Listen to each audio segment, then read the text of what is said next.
Hi guys, Cykaniki here. Welcome back to this channel. If you're a returning subscriber, thank you so much for being here. If you're new, please don't forget to like, share, and subscribe. So today we're going to do an unboxing / review of this new Kemei portable electric hair clipper / rechargeable mini hair trimmer or bird trimmer. By the way guys, its original price is 938, but then it is on sale. It cost 392 pesos and I ordered it on Shopee. So ito siya guys, ang cute shaver and trimmer ng hair. Pero wala siyang ito oil. Meron siyang parang change sa sa blade. Charger.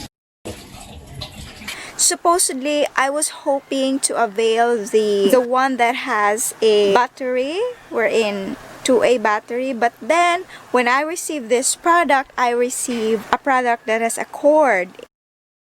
So ito yun guys, ang before na buhok ng husband ko prior sa couplet. We finished trimming and the battery died. So I'm done trimming.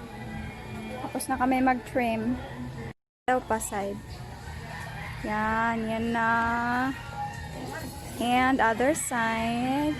Wow, ang ganda mo sa picture, sa personal hindi.